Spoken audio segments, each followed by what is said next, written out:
மகா இருக்கும் கிருபையின் இந்த நல்ல தகப்பனே, அருமையான இந்த கர்த்தருடைய நாளின் ஆராதனை வேளையிலும் உம்முடைய சமூகத்தில் இணைந்திருக்கிற நாங்கள் ஆண்டவரே தகுதியுள்ளவர்களாய் ஆவி ஆத்மா சரீரத்தோடு இணைந்து உம்முடைய நாமத்தை தொழுது கொள்ள எங்களுக்கு பாராட்டின கிருபைக்காய் உம்மை நாங்கள் துதிக்கிறோம், ஸ்தோத்திரிக்கிறோம். தகப்பனே, இப்பொழுதும் உம்முடைய வார்த்தையை கேட்பதற்கு எங்களை தாழ்த்தி உம்முடைய பரிசுத்த கரத்தில் ஒப்புக் கொடுக்கிறோம். கர்த்தர்தாமே பேசுகிற அடியனை மறைத்து நீர் வெளிப்படும்படிக்கு உம்முடைய வார்த்தையினாலே நாங்கள் ஒவ்வொருவரும் உயிரடியும்படிக்கு எங்களை உம்முடைய வார்த்தையினால் நிரப்ப எங்களை தாழ்த்தி உடைய பரிசுத்த கரத்தில் ஒப்புக் கொடுக்கிறோம். மீட்பெரும் இரட்சகருமாகிய இயேசு கிறிஸ்து மூலம் ஜெபிக்கிறோம் பிதாவே, ஆமென்.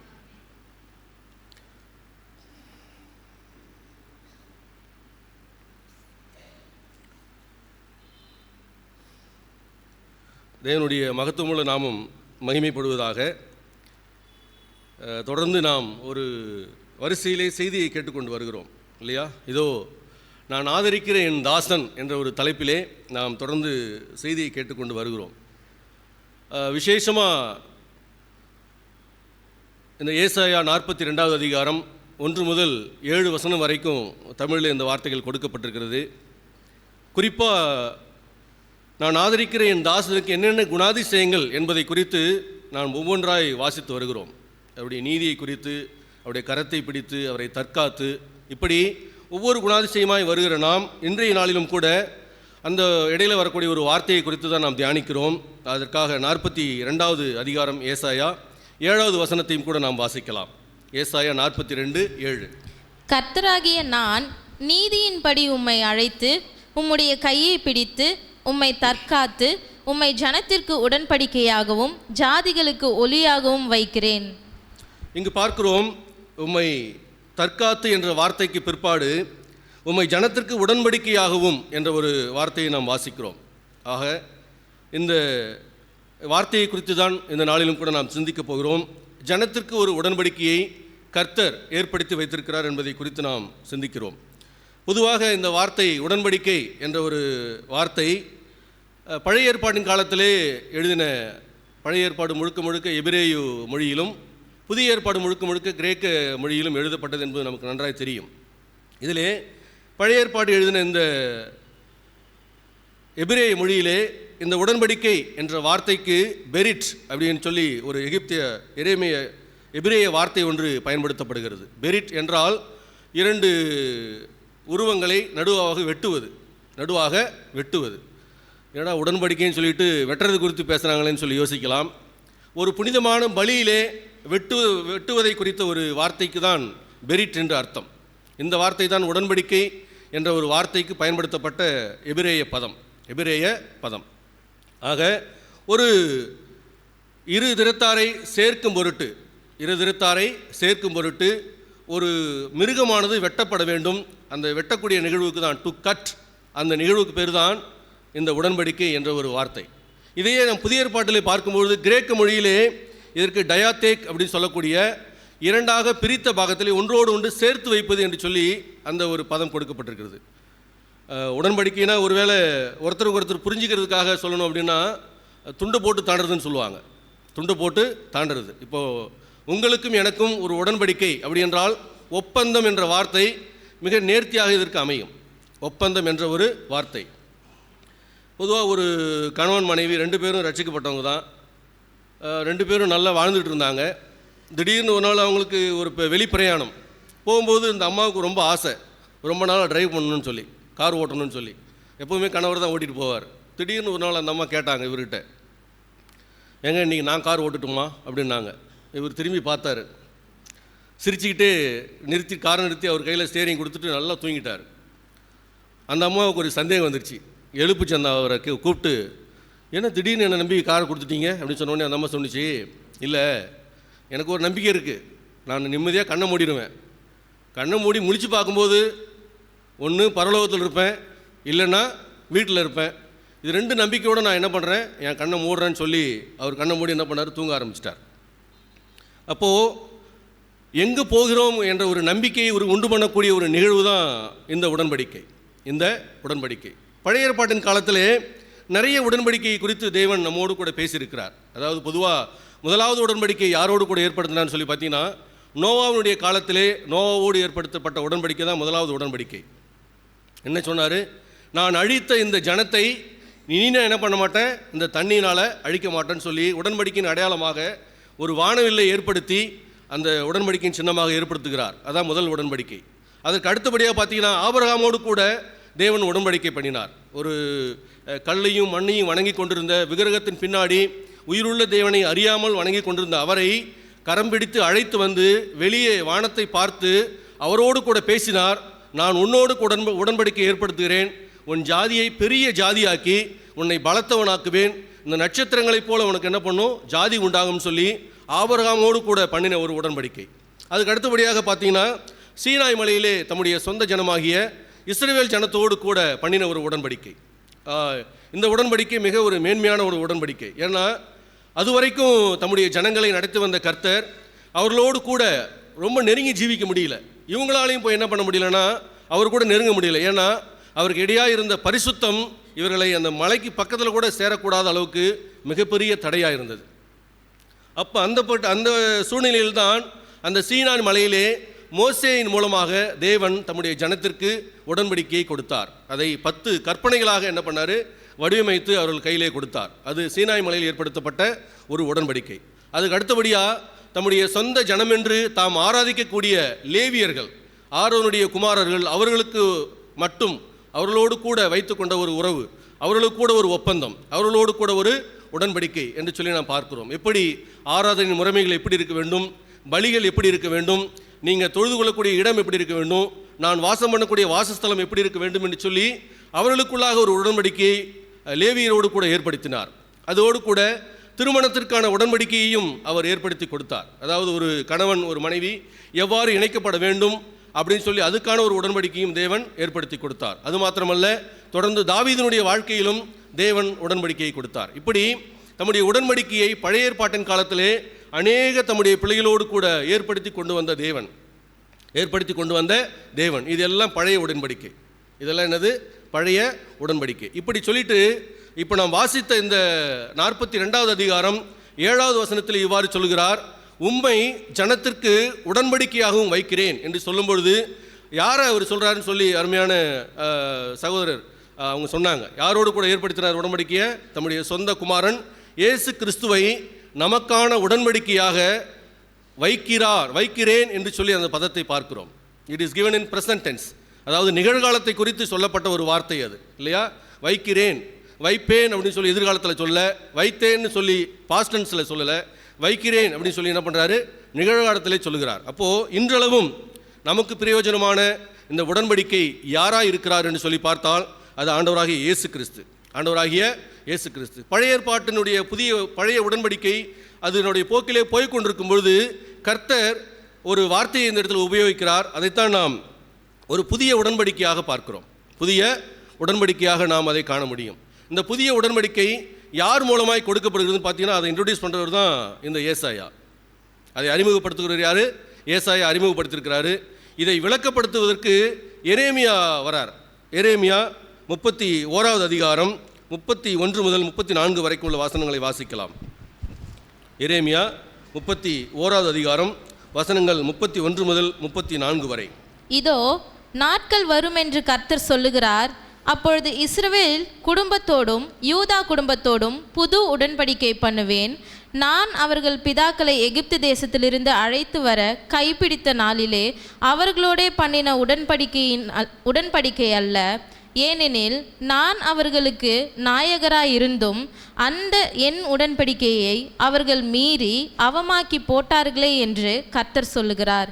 அந்நாட்களுக்கு பிற்பாடு நான் இஸ்ரவேல் குடும்பத்தோடே பண்ண போகிற உடன்படிக்கையாவது, நான் என் நியாயப்பிரமாணத்தை அவர்கள் உள்ளத்திலே வைத்து அதை அவர்கள் இருதயத்திலே எழுதி, நான் அவர்கள் தேவனாயிருப்பேன், அவர்கள் என் ஜனமாயிருப்பார்கள் என்று கர்த்தர் சொல்லுகிறார்.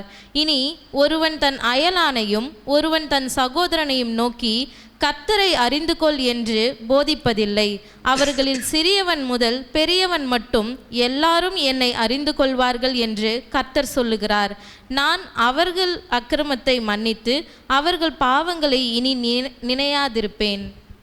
இங்கு நாம் வாசித்தோம், ஒரு புதிய உடன்படிக்கையை தேவன் தம்முடைய ஜனங்களோடு கூட ஏற்படுத்துகிறதை பார்க்கிறோம். இது சீனாய் மலையில் கொடுத்த ஒரு உடன்படிக்கையை போல அல்ல. அது மாத்திரமல்ல, இந்த புதிய உடன்படிக்கையை கொடுத்ததன் மூலமாக பழைய உடன்படிக்கை செயலற்று போனது. அது இதன் மூலமாக என்ன பண்ணுது, அழிக்கப்பட்டது என்று சொல்லி இடைப்பட்ட பகுதியிலே நாம் காண முடியும். இப்படி ஒரு புதிய உடன்படிக்கையை கொடுத்து பழைய உடன்படிக்கையை நிறுத்தி வைத்து அந்த புதிய உடன்படிக்கை எப்படியா இருக்கும் என்பதையும் எரேமியா தீர்க்கதரிசி மூலமாக கர்த்தர் மிக தெளிவாக எடுத்துரைப்பதை இந்த பகுதியிலே நாம் காண முடியும். விசேஷமாக அதனுடைய முதலாவது பகுதியை பார்த்தீங்கன்னா, யாரோடு கூட அந்த புதிய உடன்படிக்கையை ஏற்படுத்துகிறார் அப்படின்னு சொல்லி பார்த்தீங்கன்னா, தம்முடைய சொந்த ஜனமாகிய இஸ்ரவேல் மற்றும் யூதாவோடு கூட இந்த புதிய உடன்படிக்கையை ஏற்படுத்துகிறார். யார் அந்த இஸ்ரவேல், யார் அந்த யூதா? அவங்கெல்லாம் யாருன்னு பார்த்தீங்கன்னா, தன்னால் தெரிந்து கொள்ளப்பட்ட சொந்த ஜனம். என்னைக்கு ஆபிரகாமை அழைத்து வானத்து நட்சத்திரங்களைப் போல உன்னை திரளான ஜாதியாக்குவேன்னு சொல்லி வாக்குத்தத்தம் பண்ணின அந்த கர்த்தர், அவருடைய சொந்த ஜனமாகிய அவருடைய வித்திலிருந்து வந்த அந்த ஜாதிகள் தான் இந்த இஸ்ரவேல் மற்றும் யூதா வீடு. அந்த இரண்டு வீட்டாருக்கும் ஒரு புதிய உடன்படிக்கையை இப்பொழுது ஏற்படுத்துகிறார். அப்போ முதலாவது தம்முடைய சொந்த ஜனமாகிய இஸ்ரவேல் வீட்டிற்கும் யூதா வீட்டிற்கும் இந்த புதிய உடன்படிக்கை கொடுக்கப்பட்டது. அது மாத்திரமல்ல, இந்த உடன்படிக்கை பழைய உடன்படிக்கையை போல் அல்ல என்று சொல்லுகிறார். அதை நாம் வாசித்தோம். எங்கன்னு சொல்லி பார்த்தீங்கன்னா 32வது வசனத்தில், கைப்பிடித்த நாளிலே உங்களோடே பண்ணின உடன்படிக்கையின்படி அல்ல என்று சொல்லுகிறார். அப்போது பழைய உடன்படிக்கையின்படி இது அல்ல, இது ஒரு புதிதான உடன்படிக்கை. பழைய உடன்படிக்கை குறித்து நீங்கள் வாசிக்க வேண்டுமானால் வீட்டில் போய் வாசிக்கலாம். யாத்திராகமம் 24வது அதிகாரத்திலும் லேவியராகமம் 26வது அதிகாரத்திலும் இது கொடுக்கப்பட்டிருக்கிறது. பழைய உடன்படிக்கை ஜனங்களுக்கு கர்த்தராகிய தேவன் கொடுத்த அந்த 10 கற்பனைகள், அந்த அடங்கிய அந்த நிகழ்வுகள் தான் இதில் அடங்கியிருக்கும். இப்படிப்பட்ட ஒரு கற்பனையை கொடுத்தது தான் பழைய உடன்படிக்கை. அந்த பழைய உடன்படிக்கையை போல இது அல்ல என்று சொல்லி புதிய உடன்படிக்கையை அறிமுகப்படுத்துகிறார். இதன் மூலமாக என்னாச்சுன்னு கேட்டிங்கன்னா, அந்த பழைய உடன்படிக்கையானது நொறுக்கப்பட்டதாய் மாறிப்போனது. அது மாத்திரமல்ல, இதை ஒரு திருமண ஒப்பந்தத்தோடு முடிச்சு போடுகிறதை நாம் பார்க்கிறோம். அதை நாம் 32வது வசனத்திலே வாசிக்கலாம். அதிலே வாசிக்கிறோம், ஏனெனில் நான் அவர்களுக்கு நாயகராய் இருந்தும் என்று சொல்லி நாம் வாசிக்கிறோம். தமிழிலே கொடுக்கப்பட்ட இந்த வார்த்தைக்கு ஆங்கிலத்திலே பயன்படுத்தப்பட்ட பதம் என்னென்னு பார்த்தீங்கன்னா ஹஸ்பண்ட் அப்படின்னு சொல்லி போடப்பட்டிருக்கு. அப்போ ஹஸ்பண்ட், நான் அவர்களுக்கு ஹஸ்பண்டாக இருந்தும் அவங்க என்ன பண்ணாங்க, என்னுடைய கட்டளையை மீறி போனார்கள் என்று தேவனாகிய கர்த்தர் எரேமியா தீர்க்கதரிசி மூலமாக எழுதுகிறார். அப்போது ஒரு திருமண ஒப்பந்தத்திற்கு இணையான ஒரு ஒப்பந்தத்தை தேவனாகிய கர்த்தர் இப்பொழுது என்ன பண்ணுறாரு, ஏற்படுத்தி கொடுக்கிறார். யோசிச்சு பாருங்களேன், ஒரு திருமண வாழ்க்கை எப்படி இருக்குன்னு பார்த்தீங்கன்னா, அந்த பிள்ளைக்கு ஒன்றுமே தெரியாது கணவனை பற்றி, இல்லையா? ஹிஸ்ட்ரியெல்லாம் எழுதி கொடுத்து இவர் இப்படி பிறந்தார், இப்படி வளர்ந்தார், இந்தந்த வேலையை செஞ்சார், இந்தந்த காரியங்கள்லாம் பண்ணிகிட்டு இருக்காருன்னு சொல்லி எழுதி வாசித்து அப்படிலாம் இல்லை. நிச்சயிக்கப்பட்ட பிற்பாடு புதிதாக அந்த மகளுக்கு சொல்லப்படும், இவர்தான் உன் கணவன் என்று. முழுமையாக தன்னை ஒப்பு கொடுத்து வாழ்நாள் முழுவதும் என்ன பண்ணணும், அந்த கணவனுக்கு அடங்கியிருக்க வேண்டும் என்று சொல்ல ஒரு நிபந்தனைக்குள்ளாக இருவரும் இணைக்கப்படக்கூடிய ஒரு நிகழ்வு தான் அது திருமண உடன்படிக்கை. இப்படியாக தேவனாகிய கர்த்தர் நம்மை பிரித்தெடுத்து அவரோடு கூட இணைத்து கொள்ளக்கூடிய ஒரு நிகழ்வுக்கு பேர் தான் அது புதிய உடன்படிக்கை. இந்த புதிய உடன்படிக்கையை ஒரு திருமண உடன்படிக்கையோடு கூட ஒப்பிடுவதையும் நாம் இந்த இடத்திலே பார்க்க முடியும். அப்படித்தான் இஸ்ரவேல் மற்றும் யூதா ஜனத்தை முன்பாக அவர் பார்த்தார், அவர்களோடு கூட உடன்படிக்கையை ஏற்படுத்தினார். ஆனால் அவர்கள் என்ன பண்ணல, அந்த உடன்படிக்கையில் நிலைநிற்கவில்லை. எனவேதான் ஒரு புதிய உடன்படிக்கையை ஏற்படுத்தி தம்முடைய சொந்த ஜனமாகிய இஸ்ரவேல் வீட்டாருக்கும் யூதா வீட்டாருக்கும் அவர் கொடுக்கிறதை பார்க்கிறோம். அது மாத்திரமல்ல, இந்த புதிய உடன்படிக்கையினுடைய சிறப்புகள் என்னென்னங்கிறத தொடர்ந்து அவர் அருமையாக லிஸ்ட் பண்ணி வச்சிருக்கிறார். அதுக்கு அடுத்த வசனங்களில் நாம் வாசிக்கும்பொழுது முதலாவது 32வது வசனத்திலே நாம் வாசிக்கிறோம், அவர் தமது பிரமாணத்தை அவருடைய உள்ளத்திலே வைப்பார் என்று சொல்லி நாம் வாசிக்கிறோம். முன்னாடி என்ன பண்ணார்னு பார்த்தீங்கன்னா, ஒரு கல்லில் எழுதி கொடுத்தார், இல்லையா? முதலாவது என்ன பண்ணார், ஒரு கற்பலகையில் எழுதி கொடுத்தாரு, அதை நொறுக்கி போட்டார். அதுக்கப்புறம் மரப்பலகையில் எழுதி கொடுத்தார். இப்படி உயிரில்லாத பலகையில் எழுதப்பட்ட அந்த பழைய உடன்படிக்கை இப்பொழுது அதே ஜனங்களுடைய உள்ளத்திலே எழுதப்படுவதை நாம் பார்க்கிறோம். உள்ளத்திலே எழுதப்படக்கூடிய ஒரு புதிய உடன்படிக்கை. அது மாத்திரமல்ல, அதை அவருடைய இருதயத்தில் எழுதுவார்னு சொல்லி இன்னும் ஆழமாக ஆவியானவர் எழுதுகிறதை பார்க்கிறோம். உள்ளத்திலே வைத்தது மாத்திரமல்ல, அவர்கள் இருதயத்திலே அதை எழுதியும் வைத்தார். எப்போவுமே எழுதப்பட்ட ஒரு தீர்ப்பு என்பது மிக முக்கியமான ஒன்று. கையினால் எழுதக்கூடிய காரியங்கள் நமக்கு நிறைய வேதத்திலே உண்டு, இல்லையா? தானியேலுடைய புஸ்தகத்திலே பார்க்கிறோம், அந்த ராஜா ஆண்டவருடைய சன்னிதானத்திலிருந்து பொற்கிண்ணங்களையும் எல்லாத்தையும் கொண்டு வந்து வச்சு குடித்து கும்மாளம் போடும்பொழுது ஒரு விரல், கர்த்தருடைய விரல் அவனுக்கு எதிரான தீர்ப்பை சுவற்றிலே எழுதினது என்று சொல்லி நாம் வாசிக்கிறோம். எழுதப்பட்ட ஒரு காரியம். கவர்மெண்ட் ஜாபில் கூட சொல்லுவாங்க, திட்டு கூட வாங்கிக்கலாம், ஆனால் பிளாக் அண்ட் ஒயிட்டில் என்ன பண்ணக்கூடாது, ரிப்போர்ட் வாங்கிடக்கூடாதுன்னு சொல்லுவாங்க.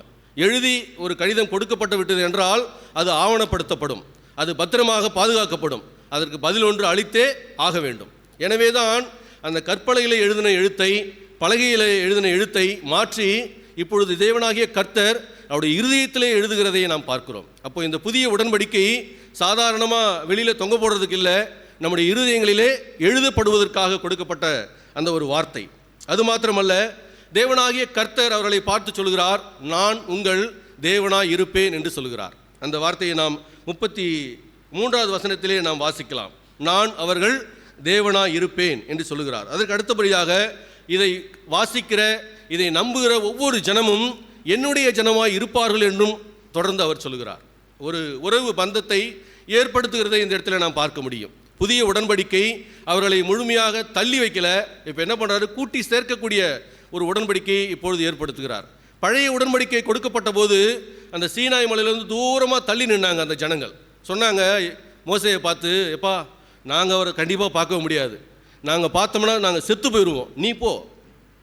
ஏன் மோசே ஆண்டவர் கொண்டு போடட்டும்னா, இல்லை நீ போ, நீ பார்த்துட்டு வா, நீ பார்த்துட்டு வந்து எங்கள்கிட்ட சொல்லுன்னு சொல்லி அந்த மலைக்கு போவதற்கு பயந்து புறந்தள்ளி போன ஜனங்கள். ஆனால் இப்போது ஆண்டவராகிய கர்த்தரே அவர்களை பார்த்து சொல்கிறாரு, நான் உங்கள் தேவனாக இருப்பேன், நீங்கள் என் ஜனமாக இருப்பீர்கள் என்று சொல்லி அவர்களை நெருக்கி சேர்க்கிற ஒரு உறவை இந்த புதிய உடன்படிக்கையின் மூலமாக தேவன் எடுத்துரைப்பதை பார்க்கிறோம். அது மாத்திரமல்ல, தொடர்ந்து நாம் வாசிக்கும்போது தேவனை யாரும் போய் நீங்கள் அறிஞ்சிங்கன்னு சொல்லி என்ன பண்ண தேவையில்லை. தன் சகோதரனையும் தன்னுடைய அயலான் இன்னொருத்தரையும் பார்த்து சொல்ல தேவையில்லை, அவர்களாகவே அறிந்து கொள்வார்கள் என்று சொல்ல பதத்தையும் அங்கு பயன்படுத்துகிறார். பாருங்க, 34வது வசனத்தை நாம் இவ்வாறு வாசிக்கிறோம். இனி ஒருவன் தன் அயலானையும் தன் சகோதரனையும் நோக்கி கர்த்தரை அறிந்து கொள் என்று போதிப்பது இல்லை. சின்னவன் முதல் கொண்டு பெரியவன் வரைக்கும் எல்லோரும் அவர்கள் தனிப்பட்ட முறையில் என்னை அறிந்து கொள்வார்கள் என்று சொல்லுகிறார். பழைய ஏற்பாட்டின் காலத்தில் இப்படி ஒரு வழக்கம் இருந்துச்சு. என்னன்னு கேட்டிங்கன்னா, அவங்கள்ட்ட இருந்த ஒரே ஒரு புத்தகம் தோரா என்று சொல்லக்கூடிய நியாயப்பிரமாண புஸ்தகம் மட்டும்தான். அந்த பிரமாண புஸ்தகத்தை தன்னுடைய சந்ததிக்கு சொல்லிக்கிட்டே வருவாங்க. தன்னுடைய சந்ததிகளுக்கு என்ன பண்ணுவாங்க, அந்த புஸ்தகத்தை தான் சொல்லிக்கிட்டே வருவாங்க. ஒரு குழந்தை பிறந்துச்சுன்னா சின்ன வயசுலேருந்து உட்கார வச்சு அந்த வேத வசனத்தை முழுக்க அவங்களுக்கு ஒப்பிச்சிருவாங்க. அது முழுக்க திரும்ப திரும்ப வாழ்க்கையில் அவன் வளர்ந்த ஒரு நாள் வரைக்கும் நியாயப்பிரமாணத்திலே ஊறி போகக்கூடிய பிள்ளைகளாக பழைய ஏற்பாட்டின் பிள்ளைகள் வளர்க்கப்பட்டார்கள். பழைய ஏற்பாட்டின் பிள்ளைகள் என்ன பண்ணாங்க, இப்படியாக வளர்க்கப்பட்டாங்க. ஆனால் இங்கு பார்க்கிறோம், இன்றைக்கு நம்முடைய கரத்திலே மிகப்பெரிய ஒரு புத்தகம் கொடுக்கப்பட்டிருக்கிறது. பழைய ஏற்பாடும் புதிய ஏற்பாடும் கலந்த, நியாயப்பிரமாணமும் கலந்த ஒரு பெரிய முழுமையான புத்தகம் நம்முடைய கரத்திலே கொடுக்கப்பட்டிருக்கு. இந்த புத்தகத்தின் மூலமாக தேவனை யார் வேண்டுமானாலும் அறிந்து கொள்ளலாம். தேவனாகிய கர்த்தர் ஒரு கூட்ட ஜனத்தை மாத்திரம்தான் பார்த்து அன்றைக்கு பேசினார். ஆனால் இன்றைய நாளிலோ எல்லோருக்கும் இது என்ன பண்ணுது, சர்வ சாதாரணமாக இந்த வேதாகமம் ஈஸியாக கையில் போய் கிடைச்சிடும். அப்போ யாரும் போய் நீ எரிஞ்சுக்கோன்னு தன்னுடைய சகோதரனையோ அயலவனையோ பார்த்து சொல்ல வேண்டிய அவசியம் இல்லை. எந்த ஒரு மனிதனும் தனிப்பட்ட முறையிலே தேவனாகிய கர்த்தரை அறிந்து கொள்ள முடியும் இந்த புதிய உடன்படிக்கையின் மூலமாக. அது மாத்திரமல்ல, தொடர்ந்து நாம் வாசிக்கும்போது அதில் கொடுக்கப்பட்ட கடைசி 2 பதம் இப்படியா இருக்கிறது, நான் அவர்கள் அக்கிரமத்தை மன்னித்து என்று சொல்லுகிறார். இந்த புதிய உடன்படிக்கையிலே இது ஒரு விசேஷமான ஒரு உடன்படிக்கை. உங்களுடைய பாவங்கள் உங்களுக்கு மன்னிக்கப்படும் என்று சொல்லி புதிய உடன்படிக்கையின் மூலமாக தேவனாகிய கர்த்தர் தம்முடைய ஜனங்களுக்கு மிகப்பெரிய ஒரு பரிசு ஒன்றை கொடுக்கிறார். அது மாத்திரமல்ல, தொடர்ந்து நாம் வாசிப்போமேயானால் இனி அவருடைய பாவங்கள் நினைக்கப்படுவதில்லை என்று சொல்லுகிறார். புதிய ஏற்பாட்டில் பார்த்தீங்கன்னா ஒரு 2 இடத்துல நம்ம வாசிக்க முடியும். மகனே போ, இனி என்ன பண்ணாத, பாவம் செய்யாத, உன் பாவங்கள் உனக்கு மன்னிக்கப்பட்டதுன்னு சொல்லி இதன் அடிப்படையில் தான் ஆண்டவராக இயேசு கிறிஸ்து பாவிகளை பார்த்து, தன்னிடத்திலே உதவி கேட்க வந்தவர்களை பார்த்து உச்சரிக்கக்கூடிய ஒரு காரியங்களை நாம் வேதத்திலே பார்க்க முடியும். நம்முடைய பாவங்கள் அனைத்தும் மன்னிக்கப்படக்கூடிய ஒரு புதிய உடன்படிக்கையை தேவன் நமக்கு கொடுத்திருக்கிறார். அது மாத்திரமல்ல, என்றைக்கு இந்த புதிய உடன்படிக்கை நமக்கு கிடைச்சதோ அதிலிருந்து நம்முடைய பாவங்கள் இனி நினைக்கப்படுவது இல்லை. சரிங்களா? இப்படிப்பட்ட புதிய உடன்படிக்கையை ஒரு சிறப்பாக வேதம் நமக்கு கற்றுக் கொடுத்திருக்கிறது. இந்த புதிய உடன்படிக்கையின் விரிவாக்கத்தை நம்ம நேர்த்தியாக எங்கு காண முடியும் என்று சொல்லி பார்ப்போமேயானால், எபிரேயருக்கு எழுதின நிருபத்திலே நாம் இதை தெளிவாக காண முடியும். இந்த புதிய உடன்படிக்கையை குறித்து எபிரேயருக்கு எழுதின ஆக்கியோன் மிக தெளிவாக தன்னுடைய நிருபத்தில் எழுதி வைத்திருக்கிறார். நாம் வேதத்தை திருப்புவோம். எபிரேயருக்கு எழுதின நிருபம் 8வது அதிகாரம் 1 முதல் 6 வசனங்களை வாசிக்கலாம். மேற் சொல்லியவைகளின் முக்கியமான பொருள் என்னவெனில், பரலோகத்திலுள்ள மகத்துவ ஆசனத்தின் வலது பாரிசத்திலே உட்கார்ந்திருக்கிறவருமாய் பரிசுத்த ஸ்தலத்திலும் மனுஷரால் அல்ல கர்த்தரால் ஸ்தாபிக்கப்பட்ட மெய்யான கூடாரத்திலும் ஆசாரிய ஊழியம் செய்கிறவருமாயிருக்கிற பிரதான ஆசாரியர் நமக்கு உண்டு. ஒவ்வொரு பிரதான ஆசாரியனும் காணிக்கைகளையும் பலிகளையும் செலுத்தும்படி நியமிக்கப்படுகிறான். ஆதலால் செலுத்தும்படிக்கு ஏதோ ஒன்று இவருக்கும் அவசியம் வேண்டியதாயிருக்கிறது.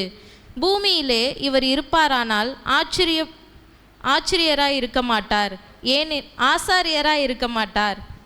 ஏனெனில் நியாயப்பிரமாணத்தின்படி காணிக்கைகளை செலுத்துகிற ஆசாரியர்கள் இருக்கிறார்களே, இவர்கள் செய்யும் ஆராதனை பரலோகத்தில் உள்ளவைகளின் சாயலுக்கும் நிழலுக்கும் ஒத்திருக்கிறது. அப்படியே மோசே கூடாரத்தை உண்டு பண்ண போகையில் மலையிலே உனக்கு காண்பிக்கப்பட்ட மாதிரியின்படியே நீ எல்லாவற்றையும் செய்ய எச்சரிக்கையாயிரு என்று தேவன் அவனுக்கு கட்டளையிட்டார். இவரோ விசேஷித்த வாக்குத்தத்தங்களின் பேரில் ஸ்தாபிக்கப்பட்ட விசேஷித்த உடன்படிக்கைக்கு எப்படி மத்தியஸ்தராய் இருக்கிறாரோ அப்படியே முக்கியமான ஆசாரிய ஊழியத்தையும் பெற்றிருக்கிறார். அந்த முதலாம் உடன்படிக்கை பிழை இல்லாதிருந்ததானால் இரண்டாம் உடன்படிக்கைக்கு இடம் தேட வேண்டியதில்லையே. அவர்களை குற்றப்படுத்தி அவர்களை நோக்கி, இதோ கர்த்தர் சொல்லுகிறது என்னவெனில், இஸ்ரவேல் குடும்பத்தோடும் யூதா குடும்பத்தோடும் நான் புது உடன்படிக்கையை ஏற்படுத்தும் காலம் வருகிறது. போதும். இங்கு பார்க்கிறோம், முதல் 6 வசனங்களிலே தேவனாகிய கர்த்தர் கொடுத்த அந்த புதிய உடன்படிக்கைக்கு யார் உடன்படிக்கையாய் வந்தது என்பதை இங்கு தெளிவுபடுத்துவதை பார்க்கிறோம். முதல்ல பார்த்தோம், பழைய உடன்படிக்கைகளை யாரெல்லாம் கூட ஏற்படுத்தினார் என்று சொல்லி பார்த்தோம். அந்த பழைய உடன்படிக்கை எந்த காரணங்களுக்காக ஏற்படுத்தப்பட்டது என்று சொல்லி பார்த்தோம். இப்போ அந்த உடன்படிக்கையை நிறைவேற்றுவதற்கு யாரை பயன்படுத்துகிறார் என்று சொல்லி இந்த பகுதியை எபிரேயருக்கு எழுதின ஆக்கியோன் நமக்கு தெளிவாக எடுத்துரைக்கிறார். இங்கு பார்க்கிறோம், முதலாவது ஆண்டவராகிய இயேசு கிறிஸ்துவை ஒரு மகா பிரதான ஆசாரியனாக இந்த இடத்திலே அறிமுகப்படுத்துவதை நாம் பார்க்கிறோம். ஒரு பழைய ஏற்பாட்டின் காலத்திலே பிரதான ஆசாரியன் மட்டுமல்ல, மகா பிரதான ஆசாரியனும் கூட வருஷத்திற்கு ஒரு முறை மகா பரிசுத்த ஸ்தலத்திற்குள்ளாய் செல்ல முடியும். மகா பரிசுத்த ஸ்தலத்திற்குள்ளாய் செல்ல முடியும். அப்படிப்பட்ட குணாதிசயத்தை உடைய அந்த மகா பிரதான ஆசாரியனோடு கூட ஆண்டவராக இயேசு கிறிஸ்துவை ஒப்பிடுவதை நாம் இங்கு பார்க்கிறோம். அப்போ உடன்படிக்கையின் ஆளாய் உடன்படிக்கையாய் யாரை அனுப்பினார் என்று சொல்லி நாம் சிந்திப்போமேயானால் ஆண்டவராக இயேசு கிறிஸ்துவை தான் இந்த உடன்படிக்கையின் மத்தியஸ்தராய் அனுப்புகிறார் என்று சொல்லி நாம் கடைசி வசனத்திலே வாசிக்க முடியும். வசனம் 6. இப்பொழுது இந்த மகா பிரதான ஆசாரியன் என்ன செய்வார்கள் என்று சொல்லி நாம் பழைய ஏற்பாட்டின் காலத்தில் நிறைய அதை குறித்து கேள்விப்பட்டிருப்போம். என்னன்னா, ஒட்டுமொத்த இஸ்ரவேல் ஜனத்தினுடைய பாவத்தையும், ஒட்டுமொத்த இஸ்ரவேல் செய்த மீறுதல்களையும், ஒட்டுமொத்த இஸ்ரவேல் ஜனம் செய்த அக்கிரமத்தையும் எல்லாவற்றையும் மிருகங்களின் மீது சுமத்தி அந்த மிருகத்தை பலியிட்டு அந்த இரத்தத்தை எடுத்துக்கொண்டு இவன் எங்கே நுழையணும்? மகா பரிசுத்த ஸ்தலத்திற்குள்ளாய் நுழைய வேண்டும். இந்த மகா பிரதான ஆசாரியன், அவருக்கு பேர் தான் மகா பிரதான ஆசாரியன். அப்போ ஒட்டுமொத்த இஸ்ரவேலின் பாவத்தினுடைய எல்லா தீர்வையும் இவருடைய கரத்தில் இருக்கிறது. கையில் ரத்தத்தை பிடிச்சிட்டு எங்கே போவார்? மகா பரிசுத்த ஸ்தலத்திற்குள்ளாய் பிரவேசிப்பார். அது மாத்திரமல்ல, அந்த மகா பிரதான ஆசாரியனும் குற்றம் இல்லாதவனாய் இருக்க வேண்டும். ஒருவேளை அவன் குற்றம் செய்தால் அந்த மகா பரிசுத்த ஸ்தலத்திலே தேவனாலே அடிக்கப்படுவான், அங்கேயே விழுந்து செத்துருவான். அதுக்காக தான் என்ன பண்ணியிருப்பாங்கன்னா, இடுப்பில் ஒரு கயிறு கட்டி வெளியில் என்ன பண்ணியிருப்பாங்க? தொங்க விட்டுருப்பாங்க. அது மாத்திரமல்ல, அவன் உயிரோடு இருக்கும் அந்த காரியத்தை வெளியிலே தெரிவிக்க வேண்டும் என்பதற்காக அவனுடைய அறையை சுற்றி மணிகள் தொங்க விடப்பட்டிருக்கும். கிணின்னு மணி சத்தம் கேட்டுக்கிட்டே இருக்கும். அவர் அசைஞ்சிக்கிட்டே இருப்பார். என்ன, மணி சத்தம் கேட்டுக்கிட்டே இருந்துச்சுன்னா உயிரோடு இருக்காருன்னு அர்த்தம். மணி சத்தம் நின்றுச்சுன்னா ஆள் அவுட்டுன்னு அர்த்தம். அந்த கயிறை வச்சு என்ன பண்ணுவாங்க? உள்ளே போய் தூக்க முடியாது. கயிறை வச்சு இழுத்து அந்த மகா பிரதான ஆசாரியனை தூக்கி வெளியே போடணும். இதுதான் மகா பிரதான ஆசாரியனுக்கு கொடுக்கப்பட்ட ஒரு உன்னதமான வேலை. அப்போ பயபக்தியோடு கூட அந்த காரியத்தை செய்கிறவர்களாக இருக்க வேண்டும். பாவம் செய்யாதவர்கள் தான் துணிகரமாக என்ன பண்ண முடியும்? அந்த மகா பரிசுத்த ஸ்தலத்திற்குள்ளாய் செல்ல முடியும். இதுதான் மகா பிரதான ஆசாரியனுடைய ஒரு ஒழுங்கு. இப்படிப்பட்ட ஒரு ஊழியத்தை செய்த அந்த மகா பிரதான ஆசாரியனோடு கூட இப்பொழுது ஆண்டவராக இயேசு கிறிஸ்துவை ஒப்பிடுவதை நாம் பார்க்கிறோம் இந்த இடத்துல. அதை தான் முதல் வசனத்திலே நாம் வாசிக்க முடியும். பரலோகத்தில் உள்ள மகத்துவ ஆசனத்தின் வலது பாரிசத்திலே வீற்றிருக்கிற ஒரு தேவன் அப்படி சொல்லி என்று பார்க்கிறோம். அவர் வலது பாரிசத்தில் யார் வீற்றிருக்கிறார்? ஆண்டவராக இயேசு கிறிஸ்து இந்த உலகத்தை ஜெயித்தவராய், இந்த மாம்சத்தை ஜெயித்தவராய், பாவத்தை ஜெயித்தவராய், மரணத்தை ஜெயித்தவராய், தேவனாகிய கர்த்தருடைய வலது பாரிசத்தில் வீற்றிருக்கக்கூடிய ஒரே நபர் ஆண்டவராகிய இயேசு கிறிஸ்து. அவர்தான் அந்த பிரதான ஆசாரியன். அவர்தான் அந்த பிரதான ஆசாரியன். அது மாத்திரமல்ல, அவர் எங்கு ஊழியம் செய்கிறார் அப்படி சொல்லி பார்த்தீங்கன்னா 2வது வசனத்தில் இவ்வாறு கொடுக்கப்பட்டிருக்கிறது, பரிசுத்த ஸ்தலத்திலும் மனுஷரால் அல்ல கர்த்தரால் ஸ்தாபிக்கப்பட்ட மெய்யான கூடாரத்திலும் ஆசாரிய ஊழியம் செய்கிறவர் என்று சொல்லி இங்கு உடன்படிக்கையின் மத்தியஸ்தரை குறித்து சொல்கிறதை பார்க்கிறோம்.